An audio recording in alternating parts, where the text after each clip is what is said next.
You've seen them in Easter baskets. You've eaten them by the fistful at the movie theater.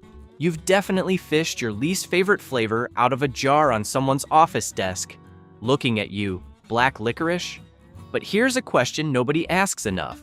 How does a simple, chewy, thumb-sized candy actually get made? Because here's the thing, it's not simple, not even a little bit.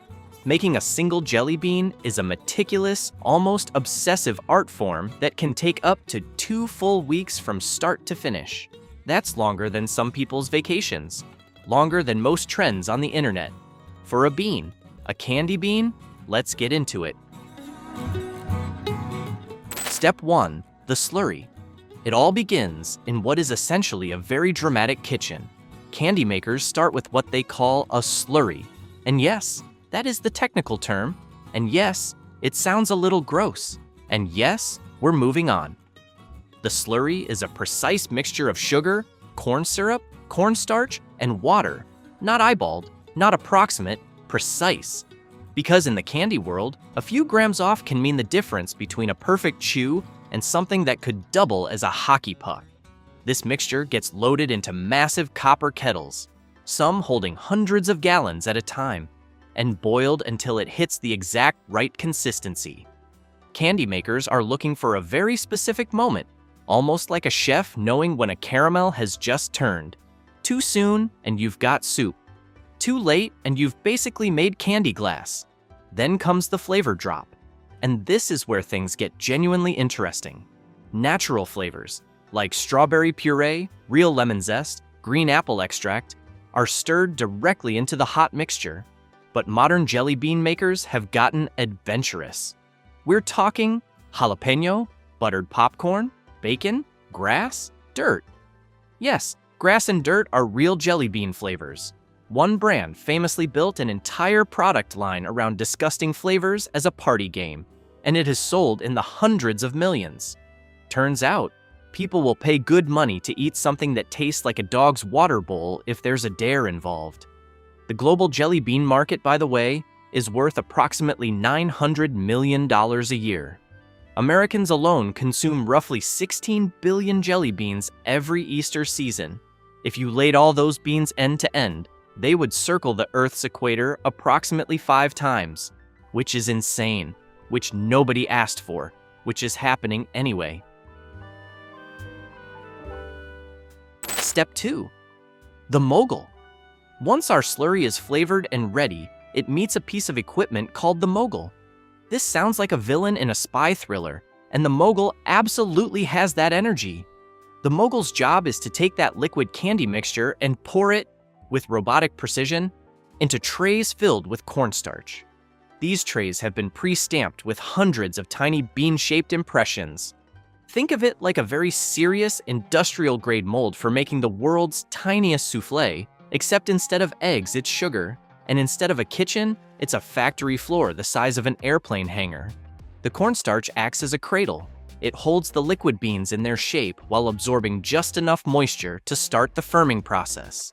Those trays then ride a conveyor belt into a heated drying room where they rest overnight, sometimes up to 24 hours, while the beans slowly solidify.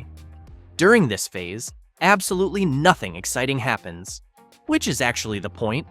Patience in candy making is a core skill. Step 3, the spa day. Once the bean centers have set, they get what the industry affectionately calls a spa treatment. First, a steam bath to open up the surface slightly. Then, a sugar shower, literally a dusting of fine sugar, to prevent the little guys from sticking to each other. Without this step, you'd end up with a single enormous mega bean, which sounds cool, but is commercially non-viable. The centers at this point look pale, a little rough, and honestly kind of sad. They're structurally a jelly bean, but they have none of the glamour. They are the ugly duckling phase of jelly bean development, but the glow-up is coming. Step 4, panning. This is where the magic really lives, and it's called panning, one of the oldest techniques in confectionery, dating back to 17th century France, where pharmacists used a similar method to coat medicines in sugar so patience would actually take them. So in a very real sense, every jelly bean you've ever eaten is descended from a pill. You're welcome. The process works like this. Bean centers are loaded into large rotating drums. Imagine a concrete mixer, but for candy, and over the course of several hours, candy makers add layer after layer of flavored syrup and fine sugar. Each layer has to dry before the next one goes on. The beans tumble constantly, coating evenly, building slowly. Skilled panning operators listen to the sound the beans make as they tumble. They watch the way the batch moves. They'll reach in and feel the texture with their hands. It's part science, part instinct, and it takes years to truly master. Get the timing wrong and the layers merge into each other, and you get a lumpy, irregular mess. Get it right, and you're building something closer to a pearl. A perfectly layered, smooth, symmetrical shell around a soft center. This panning process can add up to 30% to the overall size of the bean. The center you started with is significantly smaller than the finished product. You've essentially been building the bean's entire outer identity from scratch, one layer at a time, which, if you want to get philosophical about it, is kind of a metaphor, but we won't. Step 5. The glow up. Almost there. The beans are shaped, layered, and nearly finished, but they look matte and a little dull, which is not the jelly bean vibe. Enter confectioner's glaze and beeswax. These two ingredients are added in the final tumbling phase to give jelly beans their signature high gloss, almost lacquered shine. It's the same reason they look almost wet when you see them in a jar. That shine isn't an illusion, it's a physical coating. Confectioner's glaze, also known as shellac, is derived from the secretions of the lac bug, a tiny insect found primarily in Southeast Asia and India. One lac bug produces only about 1/3 of a teaspoon of shellac in its entire lifetime.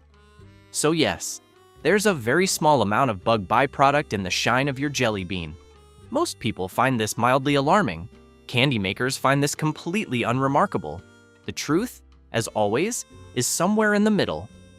Some premium brands go one step further and use a hot stamp or edible ink printer to literally stamp their logo directly onto the surface of the bean.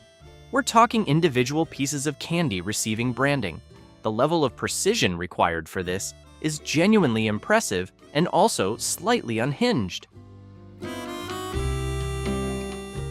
Step 6. Quality control and the final count. Before any bean leaves the facility, it goes through a final inspection. Computerized sorting machines scan thousands of beans per minute, checking for color, size, shape, and surface irregularities. Beans that don't meet spec get pulled. In a large factory, this can mean tens of thousands of rejected beans per day, most of which get recycled back into the next batch of slurry. Nothing is wasted. The jelly bean is a zero-loss operation.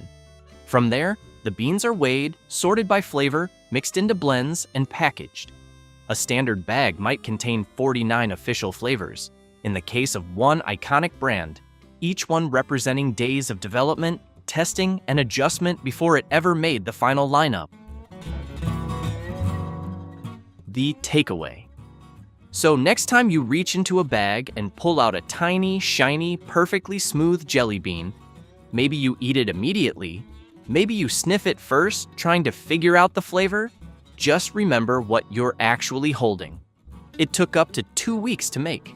It passed through a mogul, a drying room, a sugar shower, a rotating drum, and a glazed bath. Somewhere in Southeast Asia, a lac bug contributed to its shine. Somewhere in a factory, a panning operator with years of expertise felt the batch with their bare hands and decided it was ready. You're not eating candy, you're eating craft. Now go enjoy the popcorn-flavored one. You've earned it.